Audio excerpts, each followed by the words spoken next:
Katanya wala tadkhul hasirar ra'si wala hafiyal qadamain. Janganlah masuk ke dalam tandas dalam keadaan kepala terbuka dan dalam keadaan tidak memakai selipar. Pun sebagian orang kan menganggap ini songkok kan untuk sembahyang, kan untuk salat. Jadi kalau masuk tandas kena lepas. Kita banyak pun tengok orang kalau masuk tandas lepas songkok kat luar. Karena mungkin maksud dia pakai songkok ini untuk sembahyang. Jadi pergi tandas tak elok lah pakai songkok ini tempat sembahyang, takkan masuk dalam tandas. Justru digalakkan seseorang kalau masuk bilik air menggunakan penutup kepala, yaitu songkok, kopiah. Itu sunnah Nabi SAW. Al-Imam Al-Baihaqi ada meriwayatkan hadis disandarkan kepada Rasulullah SAW bahwasanya Rasulullah kalau masuk tandas dia akan tutup kepala dan memakai selipar. Hanya pastikan selipar yang dipakai ke tandas adalah selipar khas. Jangan selipar itu pakai tandas kemudian dia pergi ke dalam rumah pakai selipar yang sama. Itu khusus. Jadi kalau masuk tandas seliparnya khusus, keluar itu kalau nak pakai selipar, pakailah selipar yang asing supaya mengelak daripada syak atau keraguan-raguan. Selipar yang ada dalam tandas mungkin terkena percikan dan apa semua, so kita lebih berhati-hati. Tapi intinya adalah sunnah masuk dalam tandas memakai selipar dan sunnah ketika masuk dalam tandas menutup kepala. Ditanyakan kepada salah seorang sahabat Nabi SAW, kenapa masuk tandas digalakkan tutup kepala? Katanya, saya malu dengan Tuhan saya. Yakni seakan-akan ingin memberitahukan bahwasanya orang itu yang berada dalam tandas mungkin tidak menutup auratnya, paling tidak kepalanya ditutup. Sebagai nak menunjukkan bahwasanya bagaimana malu kepada Allah Subhanahu wa taala seperti mana kita juga malu kepada manusia. Dan kata baginda Rasulullah bersabda, iyyakum wat ta'arri, hati-hati kamu daripada bertelanjang. Karena kalau tak ada sebab. Kata baginda Rasulullah demikian, sebab bersama dengan kamu makhluk yang kamu tidak nampak, yaitu malaikat. Ya, ini tidak digalakkan atau tidak dibenarkan seseorang itu dalam keadaan tidak berpakaian walaupun dalam keadaan bersendirian.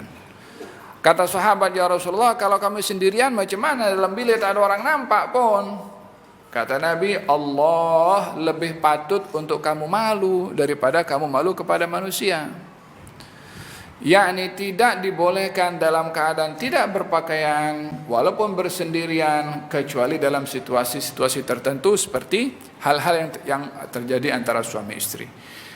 Ini adab yang diajar oleh Nabi SAW. Kata sahabat ketika ditanya kenapa memakai songkok ketika masuk bilik air, katanya untuk menunjukkan bahwasanya rasa malu kepada Allah Subhanahu wa taala. Idzan hada beberapa hal yang terkait dengan adab masuk dalam tandas. Wa qul 'inda ad-dukhul, katakan ketika kamu masuk dalam bilik air, bismillah, a'udzu billahi minar rijsin najis al-khabithil mukhbith asy-syaithanir rajim. Atau biasanya yang dikenali adalah Allahumma inni a'udzubika minal khubuthi wal khaba'ith. Bila dibaca sebelum masuk, jangan dah masuk.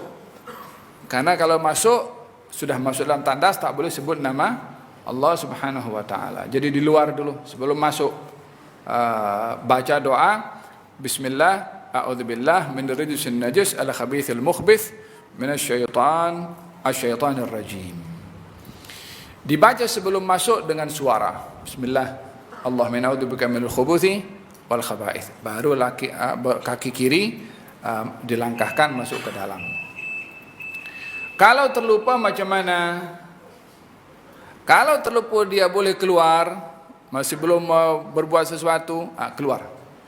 Ulang balik. Tapi bila sudah di dalam tak boleh keluar, baca doa itu dalam hati. Apa hikmah di sebalik membaca doa masuk bilik air? Nah, di antara hikmah doa ketika masuk ke bilik air dengan membaca doa tersebut adalah menghalang pandangan jin daripada melihat aurat kita. Kita masa masuk, ya Allah, aku berlindung kepadamu daripada ar-rajsul najis, al-khabith al-mukhbith, asy-syaitan ar-rajim. yakni berlindung kepada Allah daripada syaitan. Ada beberapa kategori syaitan, walaupun tetap syaitan, hanya dia punya bidang spesialisnya itu beza-beza. Ada syaitan yang suka mengganggu di tandas saja. Di antaranya adalah dinamakan al-khabith al-mukhbith atau min al-khubuthi wal khaba'ith. Khubuth syaitan laki-laki, khaba'ith syaitan perempuan. So dalam hal ini syaitan pun ada jantina laki, ada jantina perempuan, dan syaitan bangsa daripada jin, dan mereka ada mempunyai zuriyah, seperti mana dalam Al-Quran Allah Subhanahu wa taala sebutkan juga. Falhasil, hikmah seseorang itu membaca doa tersebut mengelak daripada diganggu, dan yang kedua adalah mengelak daripada dipandang atau dilihat oleh syaitan. Seperti mana kita ini tidak mahu aurat kita dilihat oleh orang, sama juga yang menghalang pandangan jin ketika seorang itu membuka pakaiannya adalah doa tersebut. Oleh hada ketika orang membuka pakaian itu dianjurkan ke dalam kitab Al-Adhkar, Imam Nawawi ada menyebutkan orang kalau buka pakaiannya hendaklah membaca Bismillahilladzi la ilaha illa huwa. Bismillahilladzi la ilaha illa huwa. Katanya satru bainakum wa baina a'yunil jin, yang menghalang pandangan jin daripada melihat aurat kamu ketika kamu membuka pakaian, Bismillahilladzi la ilaha illa huwa. Dalam hal ini diajarkan dalam syariat kita untuk kita punya sifat malu, baik itu malu kepada manusia daripada dilihat aurat, atau malu kepada malaikat. Fil hadis, malaikat selalu mengiringi kepada manusia kecuali dalam dua keadaan: ketika seorang itu bersama dengan pasangannya, dengan istrinya, dan ketika berada di tandas, maka malaikat tidak mengikuti kepada seseorang dalam dua keadaan ini, karena itu adalah hal yang bersifat pribadi kepada seseorang. Maka syaitan pun malaikat pun menjauh. Dalam hal ini malaikat menjauh, syaitan tidak seperti malaikat. Seperti mana malaikat enggan untuk melihat hal yang seperti itu, maka kita pun perlu menjaga diri daripada dilihat oleh syaitan. Ketika buka pakaian baca doa, ketika masuk tandas kita baca doa. Hikmahnya adalah untuk mengelak daripada dipandang atau dilihat oleh syaitan. Naam.